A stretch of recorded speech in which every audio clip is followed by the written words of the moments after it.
Olá pessoal, meu nome é Camila, eu sou professora de Física aqui no Colégio Catedral. E hoje eu estou aqui para poder dar algumas dicas para vocês sobre o movimento retilíneo uniforme. Então primeiro nós vamos começar falando do movimento uniforme. E vamos começar com uma pergunta simples. É possível ter um movimento uniforme e ter velocidade variando? Pergunta difícil. Na verdade, não se você souber que a velocidade é uma grandeza vetorial. E aí, o que é ser uma grandeza vetorial? Uma grandeza vetorial, para ela poder ser caracterizada, nós precisamos de algumas informações sobre ela. Quais são essas informações? Nós precisamos da intensidade, nós precisamos da direção e nós precisamos do sentido. Então, assim sendo, se a velocidade é uma grandeza vetorial, para nós conseguirmos caracterizá-la totalmente, nós precisamos dessas informações. Nós precisamos saber qual que é a sua intensidade, qual é a sua direção e qual é o seu sentido. Então, se a velocidade ela é vetorial, se ela mudar a sua direção, ou se ela mudar a sua intensidade, ou o seu sentido, tudo vai mudar. Então, nós já não teremos mais alguma coisa em um movimento uniforme. Então, quando nós falamos em um movimento uniforme, nós não falamos em uma velocidade constante. Nós falamos em um módulo do vetor velocidade constante. Ou seja, o módulo do vetor velocidade não muda no tempo.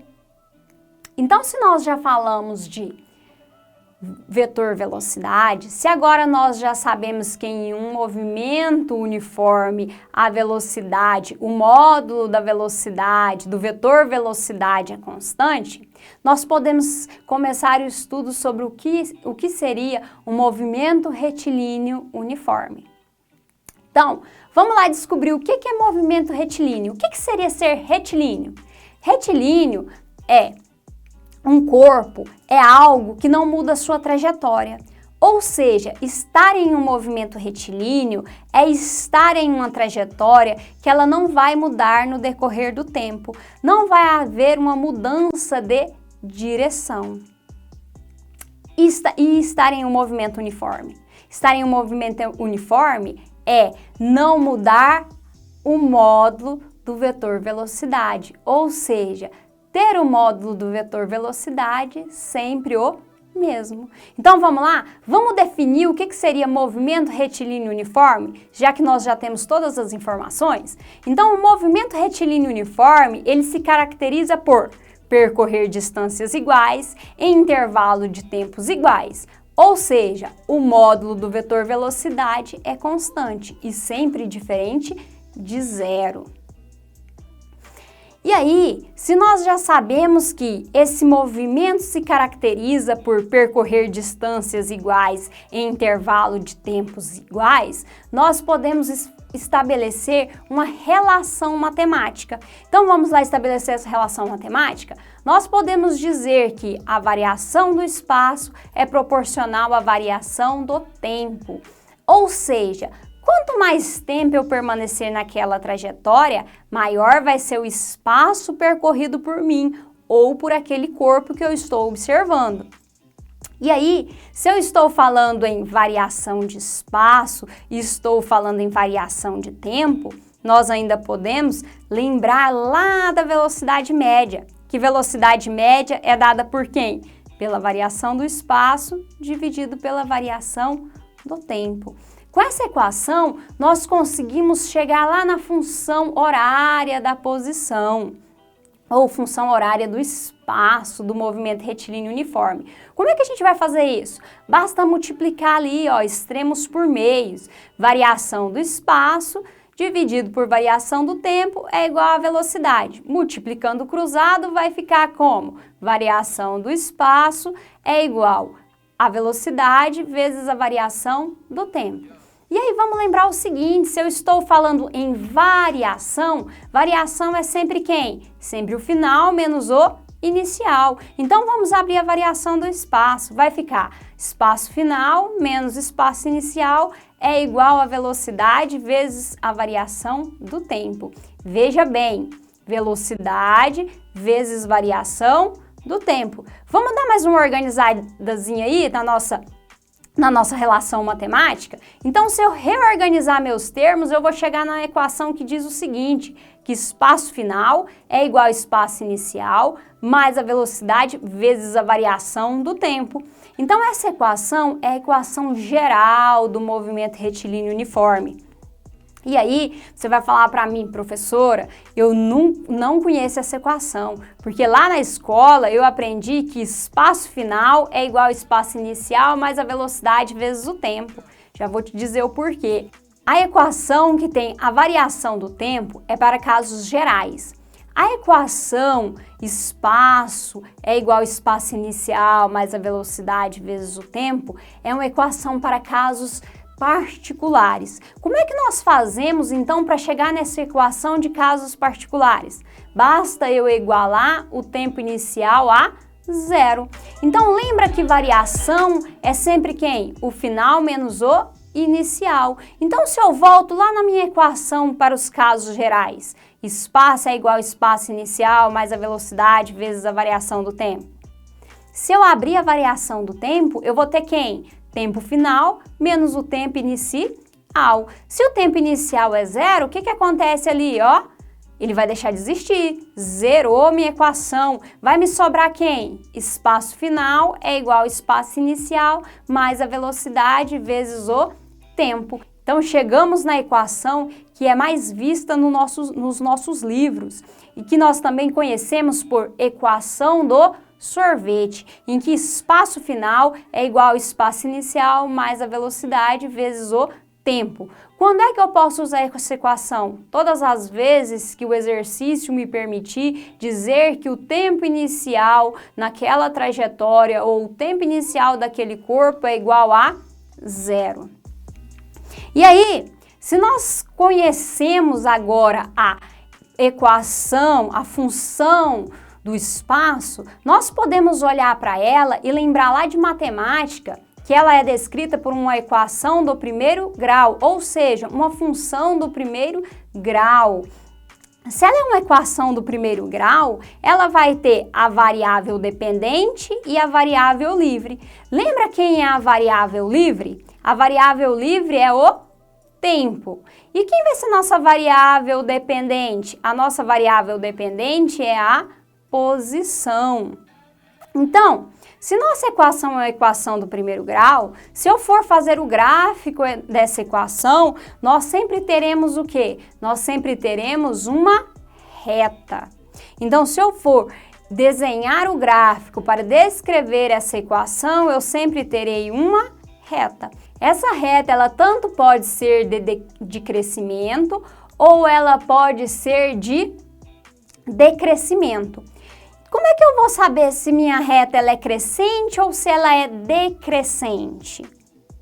Então, eu vou saber se minha reta é crescente ou decrescente através da velocidade. Então, a velocidade vai fazer com que eu classifique meu movimento. E aí, quando eu estou falando em movimento retilíneo uniforme, eu estou falando em um movimento que pode ser chamado de movimento progressivo ou movimento retrógrado. Como é que eu vou saber se eu estou falando de um movimento progressivo? Todas as vezes que a minha velocidade for maior que zero, eu estou em um movimento progressivo. Então, todas as vezes que minha velocidade for positiva, eu estou em um movimento progressivo. Ou seja, quando eu olhar para o meu corpo, ele vai sempre estar aumentando a distância. Conforme o tempo passa, ele vai sempre aumentar o espaço. E quando eu falar em um movimento retrógrado? E um movimento retrógrado, eu vou classificar ele olhando para a velocidade também. Se a velocidade for negativa, eu estou em um movimento retrógrado. E aí, eu vou lembrar lá, movimento retrógrado, conforme o tempo vai passando, eu sempre vou voltando no meu espaço. Então, um exemplo no dia a dia. Quando um carro está dando ré, o que está acontecendo ali? Ele está em um movimento retrógrado. Quando alguém está andando na contramão, ele está em um movimento retrógrado. Já que conhecemos a função horária da posição, se torna fácil resolver exercícios sobre ultrapassagem. Então, para poder resolver esse tipo de exercício, é necessário saber a função horária do espaço de cada móvel. Então, lembre-se que, para que haja ultrapassagem, é necessário que haja um encontro desses dois móveis. Então, para que sempre que haja uma ultrapassagem, primeiro tem que acontecer o quê? Haver o encontro entre esses dois móveis. Então, primeiro, a gente vai ter que ter as posições iguais. Segundo, eles têm que estar iguais no tempo. Então, vamos repassar. Todas as vezes para que aconteça a ultrapassagem, é necessário que haja um encontro de dois móveis. Então, primeiro, as posições deles têm que ser iguais. Segundo, eles têm que ser iguais no mesmo tempo. Ou seja, todas as vezes que eu for resolver um exercício que fala sobre ultrapassagem ou encontro de dois corpos ou de dois móveis, eu sempre vou seguir 3 passos ou 3 procedimentos padrões. Quais são esses procedimentos? O primeiro, eu vou ter que escrever a função horária de cada um dos meus móveis. Então, eu vou escrever a função horária do primeiro, vou escrever a função horária do segundo. Aí, o segundo passo, o que eu vou fazer? Para que haja ultrapassagem, eu tenho que me lembrar que é preciso haver o encontro. Então, eu vou igualar o espaço percorrido por um igual ao espaço percorrido pelo outro móvel. Resolvendo matematicamente essa igualdade, eu vou conseguir encontrar um tempo. Esse tempo é o tempo de encontro desses corpos. Se é o tempo de encontro desses corpos, se eu encontrei esse tempo, o que eu faço? Volto em qualquer uma das duas equações, das duas funções horárias, e lá eu substituo esse tempo. E aí, substituindo esse tempo, eu vou encontrar o quê? O espaço em que houve a ultrapassagem. Quando é que aconteceu essa ultrapassagem? Em que lugar do espaço essa ultrapassagem aconteceu? Então, ainda cabe fazer uma observação sobre ultrapassagem e encontro. Porque existe uma diferença. Quando nós falamos em ultrapassagem e encontro de uma partícula e ultrapassagem e encontro de corpos extensos. Quando nós falamos em ultrapassagem e encontro de partículas, nós dizemos que ultrapassagem e instante de encontro, eles são iguais. Por que eles são iguais?